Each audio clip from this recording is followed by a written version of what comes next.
ಮಕರ ರಾಶಿಯ 2025ನೇ ವರ್ಷದ ಸಂಪೂರ್ಣ ವರ್ಷ ಭವಿಷ್ಯದಲ್ಲಿ ಮಕರ ರಾಶಿಯವರಿಗೆ ಎಷ್ಟು % ಚೆನ್ನಾಗಿದೆ ಅಂತ ಹೇಳೋದಾದ್ರೆ ಖಂಡಿತವಾಗ್ಲೂ ಕೂಡ ಮಕರ ರಾಶಿಯವರಿಗೆ 100ಕ್ಕೆ 100% ಅದ್ಭುತವಾಗೇ ಇರುತ್ತೆ. 2025ನೇ ವರ್ಷದಲ್ಲಿ ಮಕರ ರಾಶಿಯವರ ಶುಭ ಫಲಗಳು ಏನೇನಿದೆ ಅಂತ ನೋಡುವುದಾದರೆ 2025ನೇ ವರ್ಷದಲ್ಲಿ ಸಾಡೆ ಸಾತಿಯಿಂದ ಶನಿ ಪ್ರವೇಶದಿಂದ ವಿಮುಕ್ತರಾಗಿರುತ್ತೀರಾ. ಇಷ್ಟು ವರ್ಷ ನಿಮ್ಗೆ ಸಾಡೆ ಸಾತಿಲಿದ್ರಲ್ಲ, ಈ ಮಕರ ರಾಶಿಯಿಂದ ಶನಿ ಬಿಡುಗಡೆ ಆಗ್ತಿರೋದ್ರಿಂದ ಸಾಡೆ ಸಾತಿ ಮುಕ್ತಾಯವಾಗ್ತಿರೋದ್ರಿಂದ ನಿಮ್ಮ ಜೀವನದಲ್ಲಿ 2025ನೇ ವರ್ಷದಲ್ಲಿ ಬಹಳಷ್ಟು ಅದೃಷ್ಟ ಅನ್ನೋದು ಪ್ರಾಪ್ತಿಯಾಗುತ್ತೆ.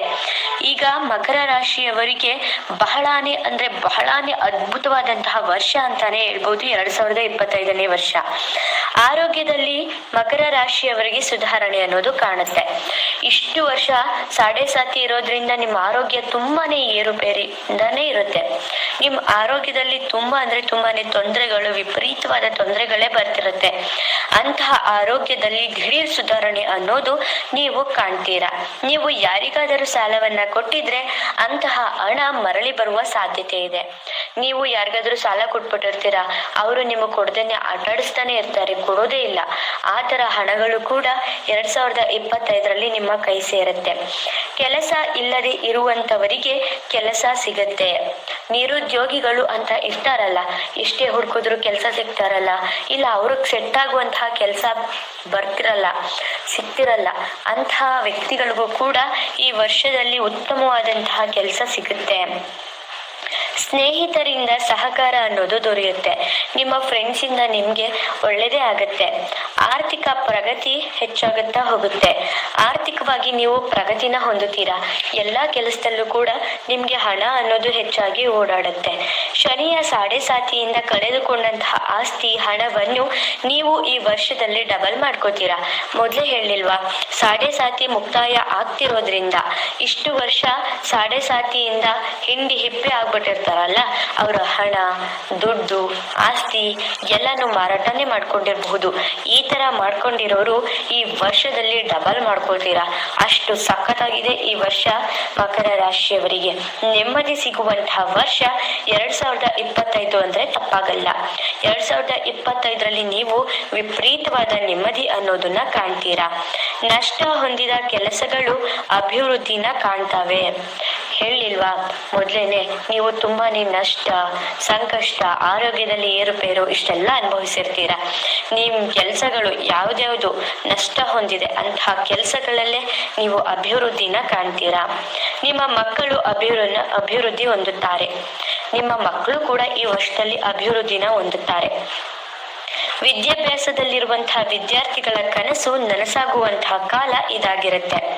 ವಿದ್ಯಾಭ್ಯಾಸದಲ್ಲಿರುವಂತಹ ವಿದ್ಯಾರ್ಥಿಗಳು ಅಂದ್ರೆ ವಿದ್ಯಾರ್ಥಿಗಳ ಕನಸು, ಅವ್ರೇನಾದ್ರೂ ಒಂದು ಒಳ್ಳೆ ರಿಸಲ್ಟ್ ತಗೋಬೇಕು, ಚೆನ್ನಾಗಿ ಓದ್ಬೇಕು, ಯಾವ್ದಾದ್ರು ಎಕ್ಸಾಮ್ ಬರೀಬೇಕು, ನಾನು ಅದ್ರಲ್ಲಿ ಪಾಸ್ ಆಗ್ಬೇಕು, ಇಲ್ಲ ವಿದೇಶಕ್ಕೆ ಹೋಗಿ ನಾನು ಓದಬೇಕು ಅಂತ ಅನ್ಕೊಂಡಿರುವಂತಹ ಕನಸುಗಳು ಈ ವರ್ಷದಲ್ಲಿ ನನಸಾಗುವಂತಹ ಎಲ್ಲಾ ಸಾಧ್ಯತೆಗಳು ಕೂಡ ಇದೆ. ಹಿರಿಯರ ಆರೋಗ್ಯದಲ್ಲಿ ಚೇತರಿಕೆ ಉಂಟಾಗುತ್ತೆ. ನಿಮ್ಮ ತಂದೆ ತಾಯಿಯ ಆರೋಗ್ಯದಲ್ಲಿ ಚೇತರಿಕೆ ಅನ್ನೋದು ಉಂಟಾಗುತ್ತೆ.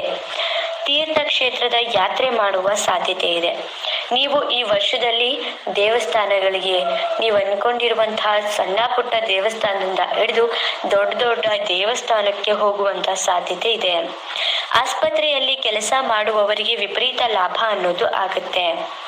ಆಸ್ಪತ್ರೆಗೆ ಸಂಬಂಧಪಟ್ಟಂತಹ ಕೆಲಸ ಮಾಡ್ತಿರ್ತಾರಲ್ಲ, ನರ್ಸಿಂದ ಹಿಡಿದು ಡಾಕ್ಟರ್ ವರ್ಗುನು ಕೂಡ ತುಂಬಾನೇ ಹೆಲ್ಪ್ ಆಗುತ್ತೆ. ಈ ವರ್ಷದಲ್ಲಿ ನೀವು ದುಡ್ಡು ಕಾಸನ್ನ ಚೆನ್ನಾಗಿ ನೋಡ್ತೀರಾ. ಮನಸ್ಸಿಗೆ ಉಲ್ಲಾಸ ಸಿಗುವಂತಹ ವರ್ಷ ಇದಾಗಿರುತ್ತೆ. ಹೇಳಿಲ್ವಾ ಮೊದ್ಲೇನೆ, ನಿಮ್ಮ ಮನಸ್ಸಿಗೆ ನೆಮ್ಮದಿ, ಸಂತೋಷ, ಉಲ್ಲಾಸ ಎಲ್ಲವೂ ಕೂಡ ಈ ವರ್ಷದಲ್ಲಿ ಸಿಗುತ್ತೆ. ನಟ ನಟಿಯರಿಗೆ, ಕಲಾವಿದರಿಗೆ ಅಧಿಕ ಲಾಭದ ಆದಾಯದ ಹೆಚ್ಚಾಗುತ್ತೆ. ಕಲಾವಿದರಿಗೆ, ನಟ ನಟಿಯರಿಗೆ ಈ ವರ್ಷ ವಿಪರೀತವಾದಂತಹ ಲಾಭ ಅನ್ನೋದು ಆಗುತ್ತೆ. ಬಹಳಷ್ಟು ಲಾಭನ ಈ ವರ್ಷದಲ್ಲಿ ನೀವು ಕಂಡ್ಕೋತೀರಾ. ನಿಮ್ಗೆ ಅವಕಾಶ ಅನ್ನೋದು ಹೆಚ್ಚಾಗಿ ಸಿಗುತ್ತಾ ಹೋಗುತ್ತೆ. ವ್ಯಾಪಾರ ವ್ಯವಹಾರ ಮಾಡುವವರಿಗೂ ಕೂಡ ವಿಪರೀತ ಲಾಭ ಅನ್ನೋದಿದೆ. ವ್ಯಾಪಾರ ವ್ಯವಹಾರ, ಸಣ್ಣ ಪುಟ್ಟ ವ್ಯಾಪಾರದಿಂದ ಹಿಡಿದು ದೊಡ್ಡ ದೊಡ್ಡ ವ್ಯವಹಾರ ಮಾಡೋರ್ಗೂ ಕೂಡ ಫೈನಾನ್ಸೇ ಆಗಿರಬಹುದು ಅಥವಾ ಒಂದು ಹೂವಿನ ಅಂಗಡಿನೇ ಆಗಿರಬಹುದು, ಏನೇ ಇರಲಿ ಈ ಮಕರ ರಾಶಿಯವರಿಗೆ ವಿಪರೀತ ಲಾಭ ಅನ್ನೋದು ಆಗುತ್ತೆ. ಆಮದು ರಫ್ತುಗೆ ಸಂಬಂಧಪಟ್ಟ ಕೆಲಸ ಮಾಡುವವರಿಗೂ ಕೂಡ ಒಳ್ಳೇದಾಗುತ್ತೆ. ಇಂಪೋರ್ಟು ಎಕ್ಸ್ಪೋರ್ಟು ಬಿಸ್ನೆಸ್, ಇವಾಗ ನೀವು ತಗೊಂಡು ಇನ್ನೊಬ್ರಿಗೆ ಮಾರೋದಾಗಿರಬಹುದು, ಈ ತರ ಏನಾದ್ರೂ ನೀವು ಸಂಬಂಧಪಟ್ಟಂತಹ ಕೆಲಸ ಮಾಡ್ತಿದ್ರೆ ಇದ್ರಲ್ಲೂ ಕೂಡ ನಿಮ್ಗೆ ಹೆಚ್ಚಿನ ಹಣ ಅನ್ನೋದು ದೊರೆಯುತ್ತೆ. ಆಸ್ತಿಯನ್ನು ಖರೀದಿಸುವಂತಹ ಯೋಗ ಮಕರ ರಾಶಿಯವರಿಗೆ 2025ರಲ್ಲಿ ಇರುತ್ತೆ. ನೀವು ಜಮೀನ್ ತಗೋಬೇಕು ಅಂತ ಅನ್ಕೊಂಡಿದ್ರೆ ಅಥವಾ ಏನೇ ತಗೊಳ್ಬೇಕು ದೊಡ್ಡದು ಅಂತ ಅನ್ಕೊಂಡಿದ್ರು ಕೂಡ ಅದು ಈ ವರ್ಷದಲ್ಲಿ ಆಗುತ್ತೆ. ಮನೆ ಕಟ್ಟುವ ಯೋಗ ಇದೆ. ಮನೆ ಕಟ್ಟುವಂತಹ ಯೋಗ, ತುಂಬಾ ವರ್ಷದಿಂದ ನೀವು ಮನೆ ಕಟ್ಟಬೇಕು ಅಂತ ಅನ್ಕೊಂಡಿರ್ತೀರ, ಆದ್ರೆ ಮನೆ ಕಟ್ಟೋಕೆ ಆಗ್ತಿರಲ್ಲ, ಅಂತಹ ಯೋಗ ಕೂಡ ಬರುತ್ತೆ. ಇಲ್ಲ ಹೊಸದಾಗಿ ಮನೆನೇ ತಗೋಬಿಡ್ಬೇಕು ಅಂತ ಯೋಚನೆ ಮಾಡ್ತಿದ್ರೆ ಅಂತಹ ಯೋಗ ಕೂಡ ಈ ವರ್ಷದಲ್ಲಿ ಆಗುತ್ತೆ. ನಿಮ್ಮ ಕನಸುಗಳು ನನಸಾಗುವಂತಹ ಸಾಧ್ಯತೆ ಹೆಚ್ಚಾಗಿರುತ್ತೆ. ನೀವು ಏನೇ ಕನ್ಸ್ಕೊಂಡಿರ್ಲಿ, ಅದು ಪ್ರೀತಿಲೇ ಆಗಿರಬಹುದು, ಮದುವೆ ವಿಷಯದಲ್ಲೇ ಆಗಿರಬಹುದು, ಇಲ್ಲ ದುಡ್ಡು ಕಾಸಿನ ವಿಷಯದಲ್ಲೇ ಆಗಿರಬಹುದು, ಅಂತಹ ಕನಸುಗಳು ಕೂಡ ನನಸಾಗುವಂತಹ ಸುಸಂದರ್ಭ ಕೂಡಿ ಬರುತ್ತದೆ. ವರ್ಷದ ಅಂತ್ಯದಲ್ಲಿ ಅತಿಯಾದ ಧನಲಾಭನ ಕಾಣ್ತೀರಾ. ವರ್ಷದ ಶುರುಗಿಂತ ಮಕರ ರಾಶಿಯವರಿಗೆ ವರ್ಷದ ಅಂತ್ಯದಲ್ಲಂತೂ ವಿಪರೀತವಾದಂತಹ ಧನಲಾಭ ಅನ್ನೋದು ಆಗುತ್ತೆ. ಕೋರ್ಟು ಕಚೇರಿಯ ವಿಷಯದಲ್ಲಿ ಜಯ ನಿಮ್ಮದೇ ಆಗಿರುತ್ತೆ. ಈ ಜಮೀನ್ ವಿಷಯದಲ್ಲೇ ಆಗಿರಬಹುದು, ಇಲ್ಲ ಬೇರೆ ತೊಂದರೆಲೇ ಆಗಿರಬಹುದು. ಕೋರ್ಟು ಕಚೇರಿಲಿ ಏನಾದ್ರೂ ನೀವು ತುಂಬಾ ವರ್ಷಗಳಿಂದ ಅಲ್ದಾಡ್ತಿದ್ರೆ ಅಂತಹ ಅಲ್ದಾಟ ಕೊನೆಗೊಳ್ಳುತ್ತೆ. ಕೋರ್ಟು ಕಚೇರಿ ವಿಷಯದಲ್ಲಿ ಜಯ ನಿಮ್ಮದೇ ಆಗಿರುತ್ತೆ, ನೀವೇ ಗೆಲ್ತೀರಾ. ರಾಜಕೀಯ ರಂಗದಲ್ಲಿ ಇದ್ದರೆ ವಿಪರೀತ ಹಣ ಅನ್ನೋದನ್ನ ಮಾಡ್ಕೋತೀರಾ. ರಾಜಕೀಯ ರಂಗದಲ್ಲಿ ಸೈಲೆಂಟ್ ಆಗಿ ಕೂತ್ಕೊಂಡ್ಬಿಟ್ಟಿರ್ತೀರಾ, ನಿಮ್ಗೇನು ಅದರಲ್ಲಿ ವಿಪರೀತ ಲಾಭ ಅನ್ನೋದು ಬರಲ್ಲ, ಏನು ಬರಲ್ಲ, ಅಂತವರೆಗೂ ಕೂಡ ವಿಪರೀತ ಲಾಭ ಅನ್ನೋದು ಆಗತ್ತೆ. ಬ್ಯಾಂಕಿಗೆ ಸಂಬಂಧಪಟ್ಟ ಕೆಲಸ ಮಾಡುವವರಿಗೂ ಕೂಡ ವಿಪರೀತ ಪ್ರಮೋಷನ್ ಅನ್ನೋದು ಆಗುತ್ತೆ. ಬ್ಯಾಂಕಲ್ಲಿ ಕೆಲಸ ಮಾಡ್ತಿರೋರ್ಗೆ ಲಾಭ ಅನ್ನೋದು ಇದ್ದೇ ಇರುತ್ತೆ. ಗೌರ್ಮೆಂಟ್ ಕೆಲಸ ಅಥವಾ ಪ್ರೈವೇಟ್ ಕೆಲಸ ಮಾಡೋರ್ಗೂ ಕೂಡ ಅಭಿವೃದ್ಧಿ ಹೆಚ್ಚುತ್ತೆ. ಈ ಗೌರ್ಮೆಂಟ್ ಕೆಲಸ ಪ್ರೈವೇಟ್ ಕೆಲಸ ಮಾಡ್ತಿರ್ತಾರಲ್ಲ ಅಂತವ್ರಿಗೆ ಪ್ರಮೋಷನ್ಗಳು, ಹಾಗೇನೆ ಸಂಬಳ ಹೆಚ್ಚಾಗೋದು, ನೀವು ಅನ್ಕೊಂಡಿರೋ ಕಡೆ ಪ್ರಮೋಷನ್ ಸಿಗೋದು, ಈ ತರ ದಿಢೀರ್ ಅಂತ ಬದಲಾವಣೆಗಳಾಗ್ಬಿಡುತ್ತೆ.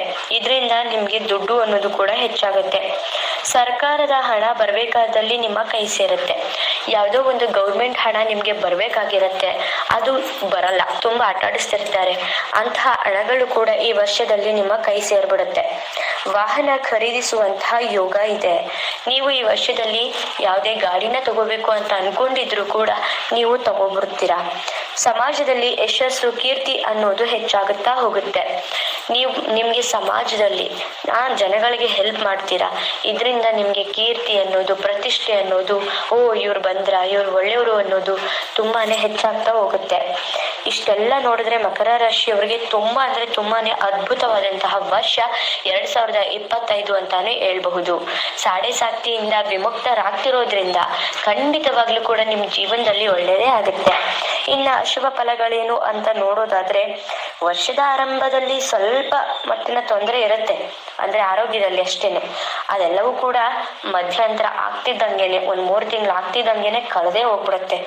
ಇನ್ನು ವರ್ಷದ ಆರಂಭದಲ್ಲಿ ಹಿರಿಯರ ಆರೋಗ್ಯದಲ್ಲಿ ತೊಂದರೆ ಸ್ವಲ್ಪ ಇರುತ್ತೆ, ಆದ್ರೆ ಅದಾದ್ಮೇಲೆ ಅವ್ರ ಆರೋಗ್ಯ ಚೇತರಿಕೆ ಕಾಣೋದ್ರಿಂದ ನಿಮ್ಗೆ ಯಾವುದೇ ರೀತಿಯಾದಂತಹ ಅಶುಭ ಫಲ ಬರೋದಿಲ್ಲ. ಇನ್ನ ಶುಭ ಫಲ ನೋಡಿದ್ದಾಯ್ತು, ಅಶುಭ ಫಲ ನೋಡಿದ್ದಾಯ್ತು. ಅಶುಭ ಫಲಗಳಿಗೆ ಪರಿಹಾರಗಳೇನು ಅಂತ ನೋಡೋದಾದ್ರೆ, ಮಹಾಗಣಪತಿಯ ಪ್ರಾರ್ಥನೆ ಮಾಡೋದು ಒಳ್ಳೇದು. ಮಂಗಳವಾರ ಎಕ್ಕದ ಹೂವನ್ನ ತಗೊಂಡು ಹೋಗಿ ಗಣಪತಿಗೆ ಇಡೋದ್ರಿಂದ, ಪೂಜೆ ಸಲ್ಲಿಸೋದ್ರಿಂದ ಒಳ್ಳೇದಾಗುತ್ತೆ.